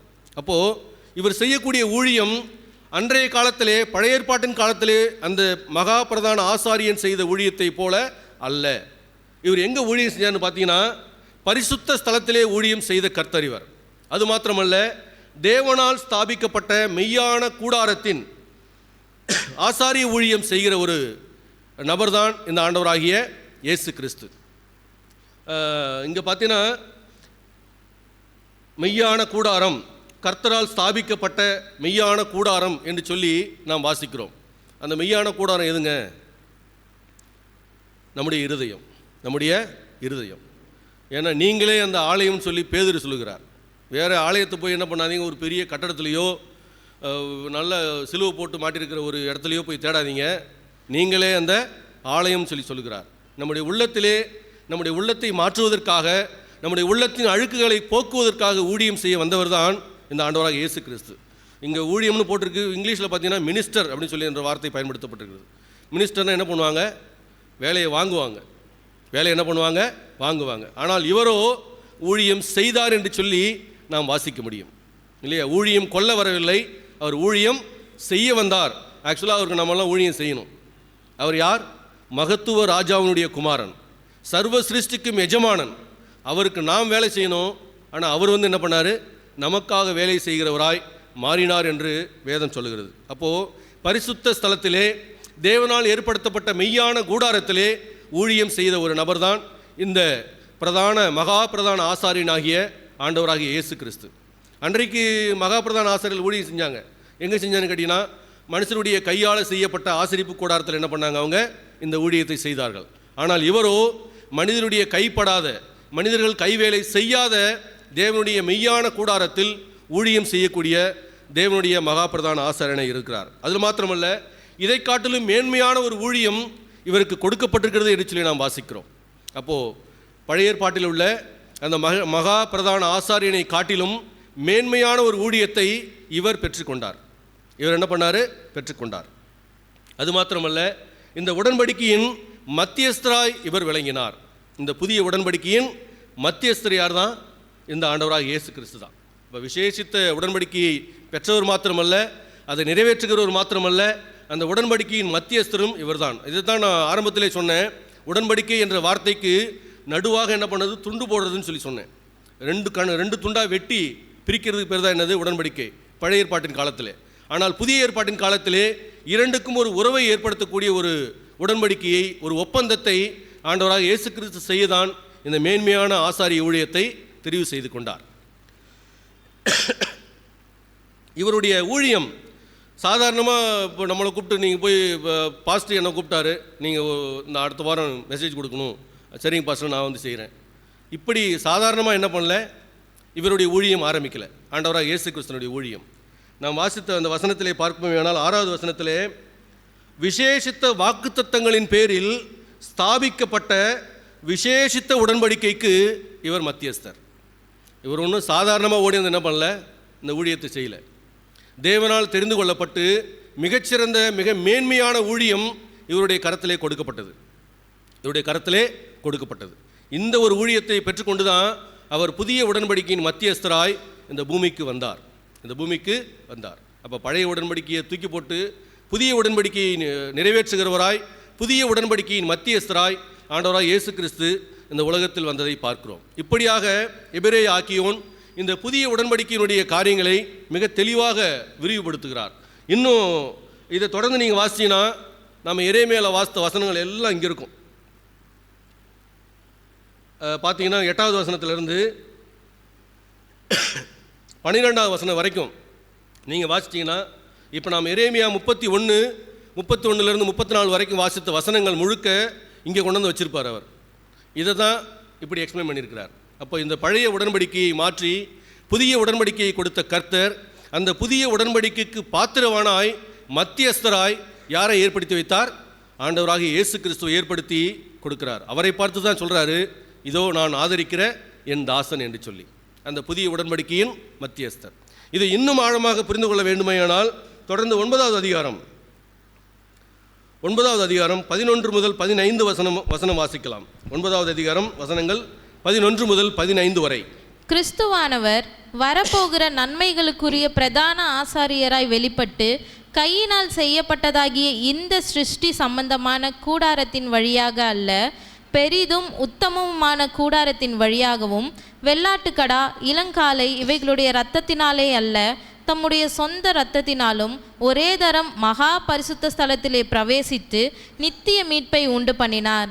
அது எப்படி எனில், காலை வெள்ளாட்டுக்கடா இவைகளின் இரத்தமும் தீட்டுப்பட்டவர்கள் மேல் தெளிக்கப்பட்ட கடாரியின் சாம்பலும் சரீர சுத்தியுண்டாகும்படி பரிசுத்தப்படுத்துமானால், நித்திய ஆவியினாலே தம்மை தாமே பழுதற்ற பலியாக தேவனுக்கு ஒப்பு கொடுத்த கிறிஸ்துவனுடைய இரத்தம் ஜீவனுள்ள தேவனுக்கு ஊழியம் செய்வதற்கு உங்கள் மனசாட்சியை செத்த கிரியைகளற சுத்திகரிப்பது எவ்வளவு நிச்சயம். ஆகையால் முதலாம் உடன்படிக்கையின் காலத்திலே நடந்த அக்கிரமங்களை நிவர்த்தி செய்யும் பொருட்டு அவர் மரணமடைந்து அழைக்கப்பட்டவர்கள் வாக்குத்தத்தம் பண்ணப்பட்ட நித்திய சுதந்திரத்தை அடைந்து கொள்வதற்காக புது உடன்படிக்கையின் மத்தியஸ்தராய் இருக்கிறார். போதும். இங்கு பார்க்கிறோம், இதே இந்த உடன்படிக்கையை குறித்து இன்னும் ஆழமாக நாம் சிந்திப்பதற்காக எபிரேய ஆக்கியோன் இதை இன்னும் ஆழமாக என்ன பண்ணுறார், எடுத்துரைக்கிறார். அதாவது கிறிஸ்துவானவர் வரப்போகிற நன்மைகளுக்குரிய பிரதான ஆசாரியனாய் வெளிப்பட்டார் என்று சொல்லுகிறார். ஏற்கனவே நான் சொன்னேன், பழைய மகா பிரதான ஆசாரியன் வெளியில் ஒரு ஜனம் காத்துட்டு இருக்கும். யார் அந்த ஜனம்லாம்? என்னுடைய பாவம் நீக்கப்பட்டது என்று சொல்லி நம்பிக்கையோடு கூட வெளியில் யூதா இஸ்ரவேல் ஜனம் எல்லாம் காத்துட்டு இருக்கும். அவர்கள் சார்பாக இந்த பாத்திரத்தில் ரத்தத்தை எடுத்துக்கிட்டு உள்ளே போகிறவர் தான் யார்? பழைய ஏற்பாட்டினுடைய மகா பிரதான ஆசாரியன். அந்த ஆசாரியன் உள்ளே சென்று பலியிட்டு வெளியில் வந்து உங்களுடைய பாவம் மன்னிக்கப்பட்டதுன்னு சொன்னார்னா இவங்களுடைய பாவம் எல்லாம் என்ன பண்ணிடும்? மன்னிக்கப்பட்டுரும். இந்த நம்பிக்கை வார்த்தையை கேட்பதற்காக வெளியில் என்ன பண்ணுறது? ஜனம் காத்து கொண்டு இருந்துச்சு. ஆனால் இவர் அதை காட்டிலும் மேன்மையான விசேஷித்த ஒரு ஊழியத்தை செய்வதற்காக வந்த பிரதான ஆசாரியன் என்று சொல்லி இங்கு நாம் வாசிக்கிறோம். எப்படின்னு கேட்டிங்கன்னா, இவர் ஒரு காளை வெள்ளாட்டுக்கடா இவருடைய ரத்தத்தினால் என்ன பண்ணல, இவர் அந்த பரிசுத்த ஸ்தலத்துக்குள்ளே போகலை, மகா பரிசுத்த ஸ்தலத்திற்குள்ளாக பிரவேசிக்கவில்லை. தம்முடைய சொந்த ரத்தத்தை எடுத்துக்கொண்டு என்ன பண்ணார்? உள்ளே போனார். சொந்த ரத்தத்தை எடுத்துக்கொண்டு உள்ளே போனார். போன வாரத்தில் ஒரு இன்றைய தியானம் செய்தியில் கூட இந்த ஒரு பகுதியை நம்ம படிச்சிருப்போம். மொலாக்கா என்ற ஒரு தீவு, டொமினியன்கிற ஒரு தனிப்பட்ட ஒரு நபர், தொழுநோய்கள் நிறைந்த ஒரு பகுதி. எல்லோரும் படிச்சிருப்பீங்க. பார்க்குறத பார்த்தா எனக்கு பயமாக இருக்குது. தொழுநோய் நிறைந்த ஒரு பகுதிக்குள்ளாக தைரியமாக என்ன பண்ணுறாரு? ஊழியம் செய்வதற்காக போகிறார். நான் அந்த நிகழ்ச்சியை கற்பனை பண்ணி பார்த்தேன். அந்த நாட்டிலிருந்து விலக்கப்பட்ட ஒரு பகுதி அது. யாரும் அங்கே போகக்கூடாது, அங்கேருந்து யாரும் உள்ளே வரக்கூடாது. தனி தீவாக தான் இருக்கும் அது. இப்போ அந்த தீவுக்குள்ளே போகணும்னா கண்டிப்பாக அதுக்கு முன்னாடி ஏன்னா ஒரு செக்யூரிட்டிலாம் போட்டிருப்பாங்க. இவர் போய் கேட்டிருப்பார், நான் உள்ளே போகிறேன்ட்டு. அவர் சொல்லியிருப்பார், நீ உள்ளே போனீங்கன்னா வெளியில் வர முடியாது, ரெடியான்னு சொல்லி கேட்டிருப்பார். ஓகே, உள்ளே போகிறார். தைரியமாக என்ன பண்ணுறாரு? உள்ளே போய் அங்கே இருக்கக்கூடிய மக்களுக்கு சுவிசேஷத்தை அறிவித்து அவர்கள் எல்லோரையும் கிறிஸ்துவுக்குள்ளாய் வழிநடத்தி தொழுநோயாளியாக மாறி அங்கேயே மரித்து போனார். ஆனால் எத்தனை ஆத்துமாக்கள் அவரோடு கூட பரலோகத்துக்கு போச்சு தெரியுமா? உண்மையாகவே அதை வாசித்த போது அவங்களாம் நொறுங்குச்சு. நானும் தான் வாழ்கிறேன், எனக்கும் தான் சரீரத்தை கொடுத்துருக்கிறாரு, எனக்கும் தான் வார்த்தையை கொடுத்துருக்கிறாரு, எனக்கும் தான் பலத்தை கொடுத்துருக்கிறாரு.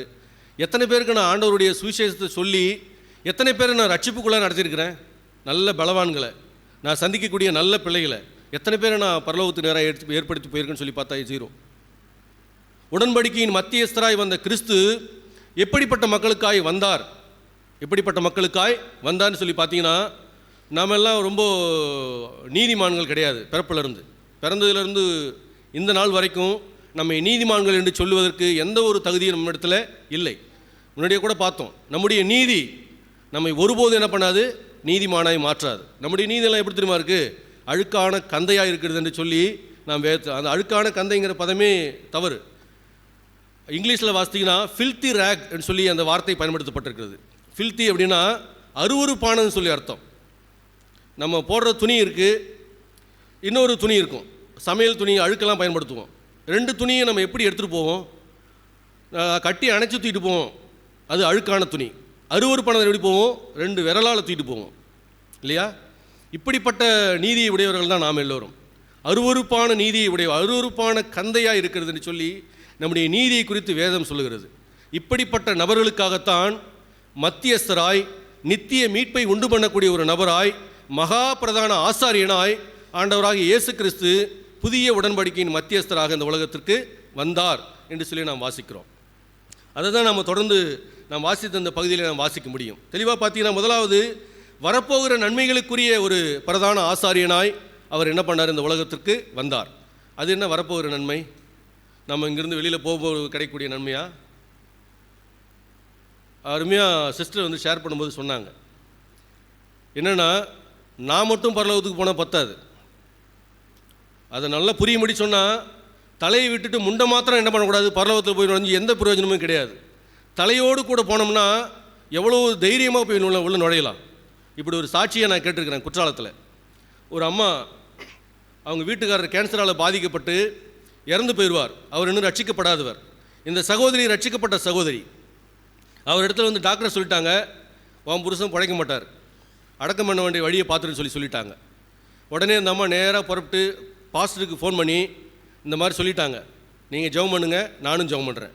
என்னம்மா பண்ணுறதுன்னு சொல்லி கேட்டாங்க. அந்த அம்மா சொன்னாங்க, வெறும் முண்டத்தோடு கூட நான் போய் என்ன பண்ணக்கூடாது, பரலோகத்தில் நிற்கக்கூடாது, அது தேவனுடைய சித்தம் அல்ல.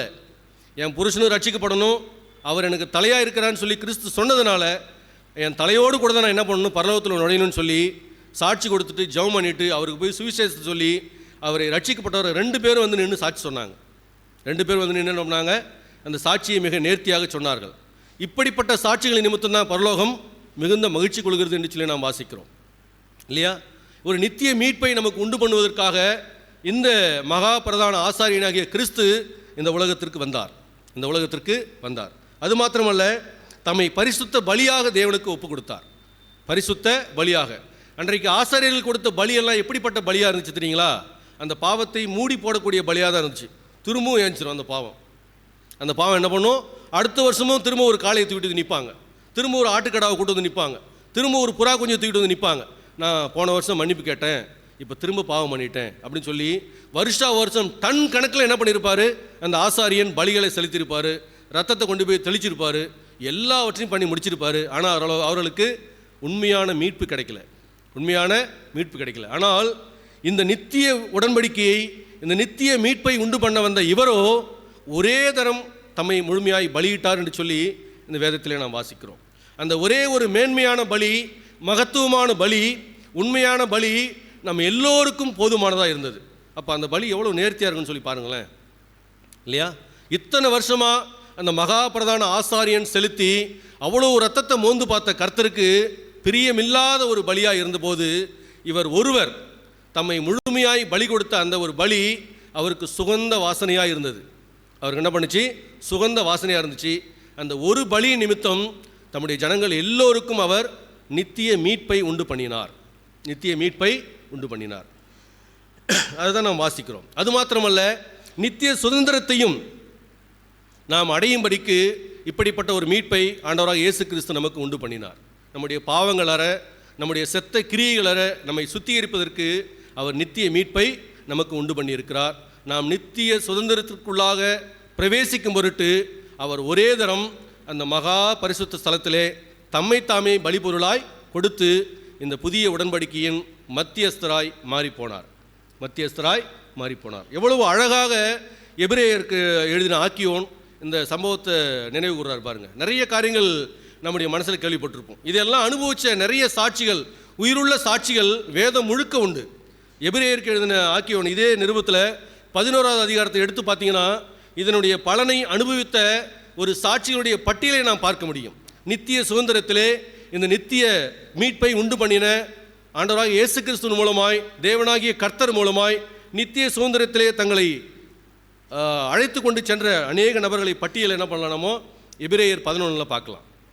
நமக்கும் அந்த நித்திய மீட்பை உண்டு பண்ணுவதற்கு நமக்கும் அந்த நித்திய மீட்பை கொடுப்பதற்கு தேவன் விருப்பமுள்ளவராக இருக்கிறார், ஆவல் கொண்டவராக இருக்கிறார். அதனால தான் இன்றைக்கி நம்மளை உட்கார வச்சு இந்த வேத வசனத்தின் மூலமாக நம்மோடு கூட பேசி கொண்டிருக்கிறார். புதிய ஏற்பாட்டின் சம்பவத்தில் ஒரே ஒரு சம்பவத்தை மாத்திரம் உங்களிடத்தில் நினைவு கூர்ந்து நாம் தொடர்ந்து இந்த காரியத்தை செய்யலாம். சமாரிய பெண் சொல்லி கேள்விப்பட்டிருப்பீங்க இல்லையா? ஒரு சமாரிய ஸ்திரீ, யோவான் 4வது அதிகாரத்தில் இந்த சம்பவத்தை நீங்கள் வாசிக்க முடியும். ஆண்டவராக இயேசு கிறிஸ்து அந்த சமாரியா வழியாக போகிறார். அப்போ இருந்த ஒரு ஈவெண்ட் என்னென்னு பார்த்தீங்கன்னா, யூதாவுக்கும் கலிலேயாவுக்கும் போகக்கூடிய வழியில் இடைப்பட்ட ஒரு கிராமம் தான் இந்த சமாரியா. யூதர்கள் யாரும் என்ன பண்ண மாட்டாங்கன்னா சமாரியா வழியாக போக மாட்டாங்க. ஏன்னா அது கலப்புள்ள ஜாதி, அது கீழ்த்தரமான ஒரு ஜாதி. இவங்க எல்லோருக்கும் அவர்கள் அருவருப்பானவர்கள். அதனால் அந்த ஊர் பக்கம் எந்த யூதனும் என்ன பண்ண மாட்டாங்க, அந்த வழியாக கடந்து போக மாட்டாங்க. மாறாக அந்த ஊரை சுற்றி வடக்கிலிருந்து தெற்குக்கும் தெற்கிலிருந்து வடக்குக்கும் சுற்றி தான் போவாங்க.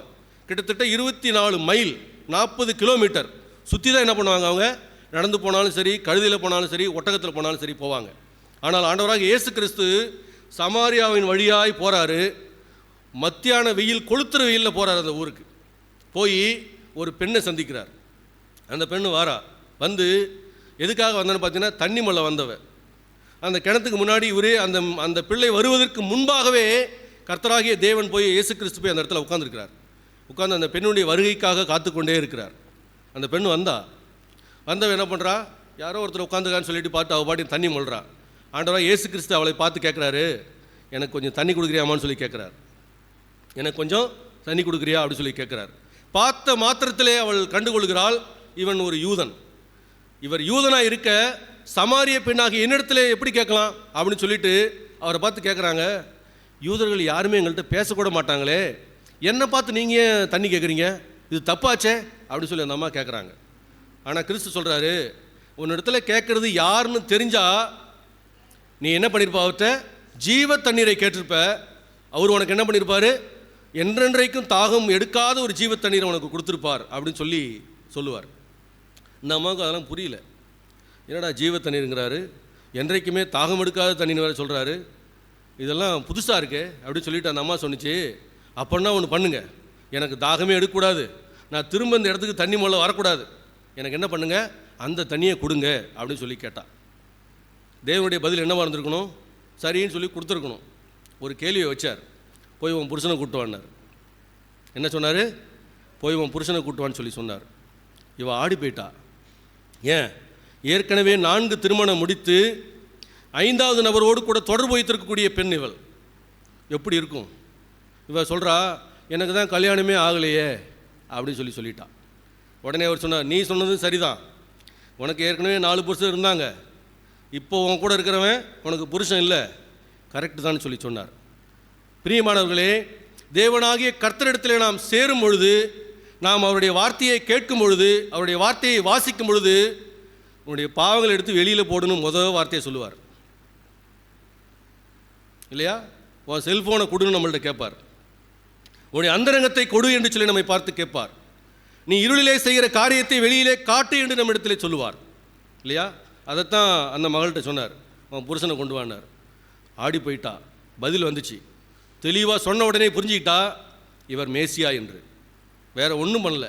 அப்படியே கிணத்தை வச்சா குடுன்னு ஊருக்கு ஓடினா. எல்லாருக்கிட்டையும் சொன்னான், யாரை நான் பார்த்தேன், மேசியாவை கண்டேன் என்று சொன்னாள். முன்னாடி எப்படி பார்த்தா அவரை, ஒரு யூத இளைஞனாக பார்த்தார். இப்போ என்ன சொல்கிறா, ஒரு மேசியாவை கண்டேன் என்று சொல்கிறாள். தேவனாகிய கர்த்தர் வந்த மாத்திரத்திலே அந்த அன்பை ருசி கொண்ட அவள் உடனடியாக எல்லாவற்றையும் அறிக்கையிட்டு மிகப்பெரிய ரட்சிப்பை பெற்றுக்கொண்டாள். இப்போ அந்த ஊரே என்ன பண்ணிருச்சு, திரண்டு வந்து இயேசு கிறிஸ்துவை பார்த்து அவர்கிட்ட பேசிட்டு அவங்க சொன்ன சாட்சி என்ன தெரியுமா, நீ சொன்னதுனால இல்லைம்மா, நாங்கள் நேராக அவரை பார்த்து அவருடைய வார்த்தையை கேட்டதுனால அவரை நாங்கள் மேசியான நம்புகிறோம்னு சொல்லி சொன்னாங்க. அப்போ ஒரு பெண் அந்த ஒரு ஊரையே என்ன பண்ணால் மாற்றி விட்டதை பார்க்குறோம். இவர்தான் உண்மையான மேசியா, இவர்தான் உடன்படிக்கையின் மத்தியஸ்தர். இப்படியாக ஒவ்வொரு ஆத்துமாவையும் சந்தித்து தனக்காக கொள்ளை பொருளாய் கொண்ட ஆண்டவராக இயேசு கிறிஸ்து தான் நம்முடைய நித்திய மீட்பை, நம்முடைய நித்திய சுதந்திரத்தை உண்டு பண்ணுவதற்கு ஒரு நித்திய உடன்படிக்கையின் மத்தியஸ்தராய் இந்த உலகத்திற்கு அவர் வந்தார். இன்னும் நிறைய சம்பவங்களை போய் நம்ம கேட்கலாம். ஒருவேளை அவள் பாவம் பண்ணுவதானே, அவளுக்கு தண்டனை கொடுத்துருக்கணும் இல்லையா, அப்படியும் ஒரு ஸ்திரியை கொண்டு வந்து விட்டாங்க இல்லை. விபச்சாரத்திலே கையும் மெய்யுமாய் பிடிபட்ட ஒரு ஸ்திரியை கொண்டு வந்து என்ன பண்ணாங்க, ஆண்டவராக இயேசு கிறிஸ்துக்கு முன்னாடி போடுறாங்க. போட்டு சொன்னாங்க, பழைய உடன்படிக்கை என்ன சொல்லிச்சு தெரியுமா, இவளை கல்லெறிந்து கொல்ல வேண்டும், நீங்கள் என்ன சொல்கிறீங்கன்னு சொல்லி கேட்டாங்க. இயேசு கிறிஸ்து எதுவுமே பேசலை. அவங்கள எல்லாத்தையும் பார்த்து ஒரு காரியத்தை கேட்டார். எப்பா, உங்கள்கிட்ட யாராவது பாவம் இல்லைன்னா என்ன பண்ணுங்கள், முதல்ல கல் எடுத்து அடிப்பா அப்படி சொல்லிட்டு தரையில் குனிஞ்சு என்ன பண்ணார், எழுதினார் அப்படி சொல்லி பார்க்குறோம். ஏற்கனவே விரலை குறித்து பார்த்தோம், எழுதினது கர்த்தருடைய விரல் என்ன பண்ணிச்சு, எழுதினது. இங்கேயும் அவர் என்ன பண்ணார், எழுதினார். என்ன எழுதியிருப்பார், வேதத்தில் கொடுக்கப்படலை இல்லையா. அந்த ஸ்திரீக்கு எழுதியிருப்பார், மகளே உன் பாவங்கள் உனக்கு மன்னிக்கப்பட்டது, இனி பாவம் செய்யாதே, இனி என்ன பண்ணாத, பாவம் செய்யாத. ஒருவேளை மற்றவர்களுக்கு நான் நீதிமானாக தெரியலாம், மற்றவர்கள் முன்பாக நான் வேஷம் போடலாம், ஒரு கண்ணாடிக்கு முன்பாக நின்று என்னுடைய முகத்தையும் என்னுடைய சரீர உருவத்தையும் பார்த்து நான் மெச்சிக்கொள்ளலாம். ஆனால் எனக்கு உள்ளாக என்ன இருக்குன்னு சொல்லி யாருக்கு மட்டும்தான் தெரியும், என்னை உருவாக்கின அவருக்கு மட்டும்தான் தெரியும், என்னை உருவாக்கின அவருக்கு மட்டும்தான் தெரியும். புறம்பான உச்சம் தலைமுதல் உள்ளம் கால்வரை நாம் என்னென்ன அக்கிரமங்கள் எல்லாம் செய்தோமோ எல்லாவற்றையும் தன் மீது சுமந்து கொண்டவராய் அந்த கல்வாரி சிலுவையில் தொங்கின கர்த்தர் உங்களுக்கு நித்திய மீட்பை உண்டு பண்ணும் புதிய உடன்படிக்கையின் மத்தியஸ்தராய் நமக்காக இந்த உலகத்திற்கு அவர் வந்தார். சாதாரணமாக அவர் ஒன்றும் கொடுக்கலிங்க, சாதாரணமாக நமக்கு இதை கொடுக்கல. மிகப்பெரிய வெளியேறப்பெற்ற ஒரு பரிசை தேவன் நமக்காக ஒரே தரம் பலியிட்டதினாலே நம்முடைய பாவங்கள் எல்லாவற்றையும் தன் மீது சுமந்து கொண்டவராய் கர்த்தராகிய இயேசு கிறிஸ்து நமக்கு நித்திய மீட்பை உண்டு பண்ணியிருக்கிறார். 2 உடன்படிக்கையை குறித்து நாம் இப்பொழுது பார்த்தோம் இல்லையா. ஒன்று என்னது, பழைய உடன்படிக்கை, நியாயப்பிரமாணம் கொல்லும், ஆவியோ உயிர்ப்பிக்கும் என்று சொல்லி நாம் வேதத்திலே வாசிக்கிறோம். ஒவ்வொரு முறையும் நான் பாவம் பண்ணும்போதும் நியாயப்பிரமாணம் எனக்கு முன்பாக கத்தியை வச்சு கொண்டு நிற்கிறது, எவனை வெட்டலான்னு சொல்லி. ஆனால் ஆண்டவராய் இயேசு கிறிஸ்து பரிந்து பேசுகிறவராய், எனக்காக பலியானவராய் நடுவாக நின்று என்னை அந்த தண்டனையிலிருந்து என்ன பண்ணுறாரு, ஒவ்வொரு நிமிஷமும் ஒவ்வொரு மணித்துளியும் என்னை தப்புவித்து கொண்டே இருக்கிறார். இதுதான் நித்திய மீட்பு. எது வரைக்கும், நான் நித்தியத்தில் சேரும் வரைக்கும், நான் நித்தியத்தில் சேரும் வரைக்கும் என்னை தப்புவித்து அவரோடு கூட அவருடைய சொந்த ஜனமாக இணைத்து கொண்டு என்னுடைய பாவங்களை எல்லாம் மன்னித்து உன் பாவங்கள் இனி நினைக்கப்படுவதில்லை என்று சொல்லி எனக்கு வாக்குத்தத்தம் கொடுத்து என்னை அவருடைய பிள்ளையாக ஏற்றுக்கொண்டவர் தான் இந்த நித்திய உடன்படிக்கையின் மத்தியஸ்தராக இருக்கிற ஆண்டவராகிய இயேசு கிறிஸ்து. நான் பெற்றுக்கொண்ட அந்த ரட்சிப்பு சாதாரணமான ரட்சிப்பு அல்ல, இது வெளியேற பெற்ற ஒரு ரட்சிப்பு, வெளியேற பெற்ற ஒரு ரட்சிப்பு. நித்திய சுதந்திரத்தை நாம் அடைவதற்கு ஏதுவான ஒரு ரட்சிப்பு, நித்திய ராஜ்யத்தை நாம் அடைவதற்கு ஏதுவான ஒரு ரட்சிப்பு. ஒன்றும் இல்லை, தோற்று போனவங்க, கை கால் உடஞ்சவங்க, இந்த மிலிட்ரியெல்லாம் போவாங்க பார்த்தீங்களா, ஒரு போர் முடிஞ்ச உடனே ஒரு வேனில் அள்ளி போட்டு வருவாங்க. கை கால் வெட்டப்பட்டவங்க, குண்டடிப்பட்டவங்க எல்லாத்தையும் தூக்கிட்டு வந்து போட்டு அவங்களுக்கெல்லாம் வைத்தியம் பார்ப்பாங்க. ஒருவேளை பரலோகத்துக்கு போகும்போது இந்த மாதிரி நான் போனேன்னா எப்படி போவேன் இல்லை, கை போனவனா, கால் போனவனா, தலை இல்லாதவனா நான் போய் பரலோகத்தில் நின்று என்ன பிரயோஜனம், இதுக்காகவே எனக்கு நித்திய மீட்பு உண்டு பண்ணினார் ஆண்டவர் சொல்லி ஆண்டவரே என்ன பண்ணுவார், என்னை குறித்து பரிதபிக்க கூடாதபடிக்கு மிக நேர்த்தியான ஒரு நித்திய மீட்பை தேவன் எனக்கு கொடுத்திருக்கிறார். அந்த நித்திய மீட்புக்கு பாத்திரவானாய் நான் மாற வேண்டும் என்பதுதான் அவருடைய விருப்பம், அவருடைய விருப்பம். பழைய ஏற்பாட்டினுடைய உடன்படிக்கையை பார்த்தோம். அது என்ன பண்ணப்பட்டதுன்னு சொல்லி பார்த்தீங்கன்னா, மோசேயின் மூலமாய் கொடுக்கப்பட்ட ஒரு உடன்படிக்கை. அது மாத்திரமல்ல, அந்த உடன்படிக்கைக்கு நிறைய நிபந்தனைகளையும் தேவன் கொடுத்தார். இதை செஞ்சால் இதை செய்வேன், நீ இப்படி நடந்துக்கிட்டால் இதை நான் உனக்கு கொடுப்பேன்னு சொல்லி பல்வேறு நிபந்தனைகளோடு கூட அந்த பழைய உடன்படிக்கை அவர்களுக்கு கொடுக்கப்பட்டது. அது மாத்திரமல்ல, அந்த உடன்படிக்கை நீதியை ஒருபோதும் நிலைநிறுத்தவில்லை. ஒவ்வொரு முறையும் என்ன பண்ணாங்க, திரும்ப திரும்ப காலை விளையாட்டுக்கடா அடிச்சுட்டே இருந்தாங்க, வருஷ கணக்கா, யுகம் கணக்கா, அதாவது சந்ததி சந்ததியாக பலிகள் என்ன பண்ணிச்சு, பெருகிக்கிட்டே போச்சு. உயிரில்லாத கற்கள் மூலமாக கொடுக்கப்பட்ட அந்த பழைய உடன்படிக்கை. ஆனால் நமக்கு கொடுக்கப்பட்ட இந்த புதிய உடன்படிக்கையோ ஆண்டவராக இயேசு கிறிஸ்து மூலமாய் நமக்கு கொடுக்கப்பட்டது. அது மாத்திரமல்ல, இதில் நிபந்தனைகளே இல்லை. நிபந்தனை வச்சுருந்தா நம்ம யாரெல்லாம் வந்து உட்காந்துருக்க முடியும்? நான் விரும்புகிற பரிசுத்தம் இடத்துல இருந்தால் மட்டும்தான் நீ சர்ச்சுக்குள்ளே வரணும்னு சொல்லி ஒரு ஃபில்டரை கேட்டு முன்னாடி வச்சாருன்னா ஒரு பையன் நம்ம உள்ளே வந்து உட்கார முடியாது. நம்ம யாரும் தகுதியானவர்களாக உள்ளே வந்து என்ன பண்ண முடியாது, உட்கார முடியாது. நிபந்தனையே இல்லாத நம்ம ஏற்றுக்கொண்ட அந்த அன்பு தான் ஆண்டவராக இயேசு கிறிஸ்துனுடைய அன்பு. அது மாத்திரமல்ல, தேவ நீதியை நிலைநாட்டுகிற ஒரு உடன்படிக்கை தான் இந்த புதிய உடன்படிக்கை. இந்த புதிய உடன்படிக்கை இந்த புதிய உடன்படிக்கை அங்கு உயிரில்லாத கற்களில் எழுதப்பட்டது. ஆனால் நமக்கோ நம்முடைய இருதயங்களில் எழுதப்படுகிறது. மனமாற்றம் எப்போங்க வருது? எனக்கு முன்னாடி 10-15 புஸ்தகத்தை அடுக்கி வச்சு பார்த்துக்கிறதுனால வர்றதில்லை. நான் வசனத்தை படித்து எனக்குள்ளாக ஏற்றுக்கொண்டு, எனக்காக என் தேவன் இவ்வளவு பலிகளை செலுத்தியிருக்கிறாரா, இவ்வளவு நேர்த்தியான பலியை கொடுத்திருக்கிறாரா, இவ்வளவு நேர்த்தியான மீட்பை எனக்கு உண்டு பண்ணியிருக்கிறாரான்னு சொல்லி யோசிக்கும் போது எனக்கு வருது பாருங்கள் மீட்பு. அதுதான் நித்திய மீட்பு. அந்த நித்திய மீட்பு எப்பொழுது வருதுன்னு பார்த்தீங்கன்னா, என்னுடைய இருதயத்திலே என்னுடைய வசனம், தேவனாகிய கர்த்தருடைய வசனம் எழுதப்படும் போது, நம்முடைய இருதயத்தில் எழுதுவதற்காக இந்த புதிய உடன்படிக்கை கொடுக்கப்பட்டது. இந்த புதிய உடன்படிக்கை கொடுக்கப்பட்டது. எனவே பழைய உடன்படிக்கையின்படி நாம் தண்டிக்கப்பட வேண்டியவர்களாய், தண்டனைக்குட்பட்டவர்களாய், ஆக்கினை தீர்ப்புக்கு ஏதுவானவர்களாய் நாம் இருக்கக்கூடாதபடிக்கு நித்திய மீட்புக்கு, நித்திய ராஜ்யத்திற்கு, நித்திய சுதந்திரத்திற்கு நம்மை பங்குள்ளவர்களாய் மாற்றினது தான் இந்த புதிய உடன்படிக்கை. இந்த புதிய உடன்படிக்கையின் மத்தியஸ்தராய் ஆண்டவராய் இயேசு கிறிஸ்து இந்த உலகத்திற்கு வந்தார். இயேசு கிறிஸ்து இந்த உலகத்திற்கு வந்தார். இப்படிப்பட்ட ஒரு நேர்த்தியான ஒரு மீட்பை நமக்கு கொடுத்து நம்மை மீட்டு கொண்ட கர்த்தர், அவரை நம்ம எவ்வளவா நன்றி சொல்லணும். அதுதாங்க ஆராதனை இல்லையா? நான் பெற்றுக்கொண்ட ரட்சிப்பை வெளியரங்கமாக சந்தோஷமாக எடுத்துரைப்பது தான் என்னது? ஆராதனை. அதுதான் நம்ம ஒவ்வொரு வாரமும் இங்கு நாம் செய்து கொண்டிருக்கிறோம். இப்படிப்பட்ட நித்திய மீட்பை நமக்கு உண்டு பண்ணி நிறைய பேருக்கு நமக்கு முன்பாக சாட்சியாக வைத்து விட்டு போன தேவனுடைய நாமம் மகிமைப்படுவதாக. அது மாத்திரமல்ல, ஒரே ஒரு சாட்சியை மாத்திரம் நான் சொல்லி இந்த செய்தியை முடிக்கிறேன். சென்னை பட்டணத்திலே ஒரு எலக்ட்ரிக் ட்ரெயின் உங்களுக்கு நல்லா தெரியும், ஓடிக்கிட்டே இருக்கும். எங்கள் பீச்சிலேருந்து தாம்பரத்துக்கு, தாம்பரத்துலேருந்து பீச்சுக்கு மாறி மாறி ஓடிக்கிட்டே இருக்கும். ஒரு கண் தெரியாத குருடர், வயசானவர் உள்ளே ஏறினார். ஏறி தடுமாறி ஏறி உள்ளே போய், இந்த ட்ரெயின் எங்கே போகுது அப்படின்னு சொல்லி கேட்டார். உடனே அங்கே இருக்கவங்களாம் ஒரு மாதிரி பார்த்தாங்க. என்ன பெருசு, நீ பாட்டு ட்ரெயினில் ஏறிட்டு எங்கே போகுதுன்னு கேட்குற, ஏறுறதுக்கு முன்னாடியே கேட்க மாட்டியான்னு சொல்லி என்ன பண்ணாங்க, அவரை கேவலமாக பார்த்து சொன்னாங்க.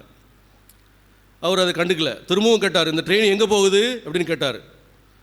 உடனே சொன்னாங்க, உன் டிக்கெட்டில் போட்டிருக்கு பாரு எங்கே போகுதுன்னு சொல்லி சொன்னாங்க. இந்த பெரியவர் அவங்கள பார்த்தார். தம்பி, உனக்கு வயசு என்ன அப்படின்னு கேட்டார். அவங்கெல்லாம் சிரிச்சுக்கிட்டு, அது தெரிஞ்சு நீ என்ன பண்ண போகிறேன்னாங்க. எனக்கு வயசு 67, எனக்கு கண்ணு தெரியாது, இந்த ட்ரெயின் எங்கே போகுதுன்னு எனக்கு நல்லா தெரியும். ஏன்னா நான் டிக்கெட் மாத்திரம் இல்லை, சீசன் டிக்கெட்டு கையில் வச்சுருக்கேன்.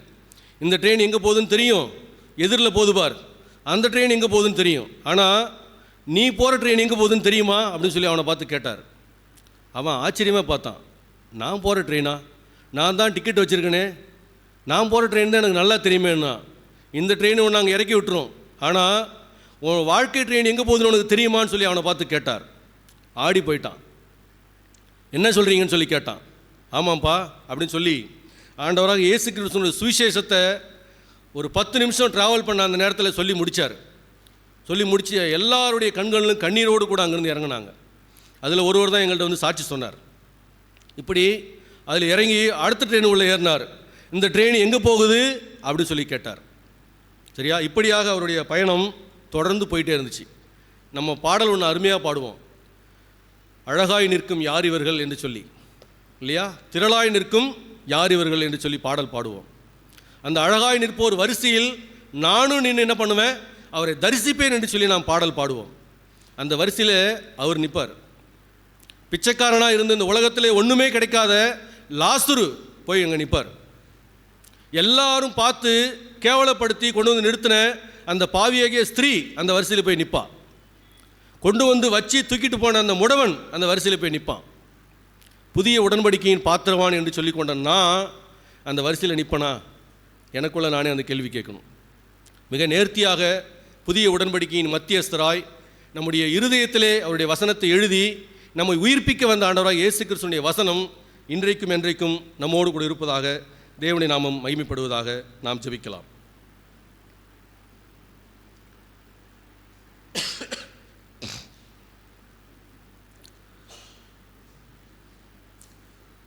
தகப்பன் என்று சொல்லவும் தகுதி இல்லையே, முகத்தை நோக்கி பார்க்கவும் முடியவில்லையே. தகப்பன் என்று சொல்லவும் தகுதி இல்லையே, முடிவை நோக்கி பார்க்கவும் முடியவில்லையே. மகனே என்றோடி வந்து அணைத்திட்ட போது, மகனே என்றோடி வந்து அணைத்திட்ட போது, கால்களில் விழுந்தேன் நான் கதறி அழுதிட்டேன், கால்களில் விழுந்தேன் நான் கதறி அழுதிட்டேன். எனது பாத்திரம் நிரம்பி வழியுதே, இயேசுவின் அன்பை எண்ணிடும்போது, எனது பாத்திரம் நிரம்பி வழியுதே. ஆமாண்டவரே,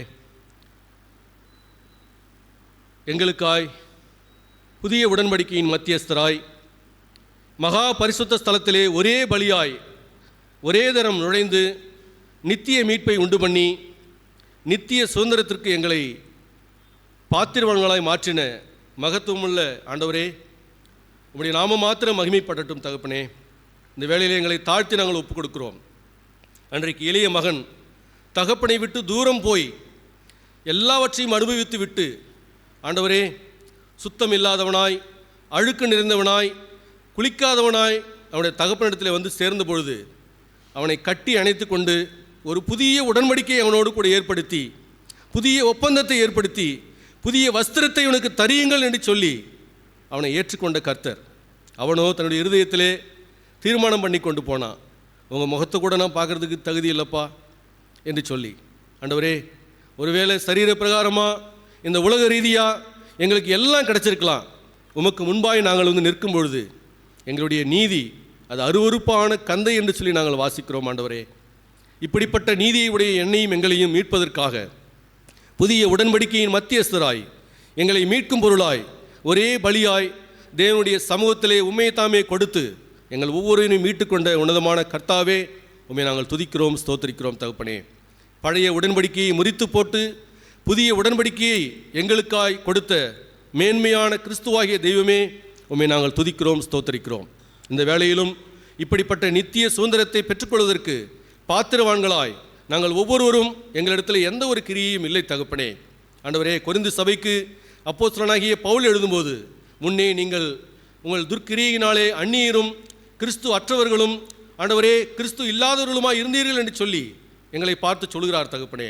அப்படிப்பட்ட அருவருப்பான கந்தியாயிருந்த எண்ணியும் எங்களையும் உம்முடைய பரிசுத்த இரத்தத்தினாலே மீட்டவராய் நித்திய ராஜ்யத்திற்குள்ளாய் நாங்கள் பிரவேசிக்கும்படிக்கு எங்களுக்கு கொடுத்த தகுதிக்காய், எங்களுக்கு கொடுத்திருக்கிற உண்மையான மெய்யான வார்த்தைக்காய் உண்மை நாங்கள் துதிக்கிறோம், ஸ்தோத்திரிக்கிறோம்.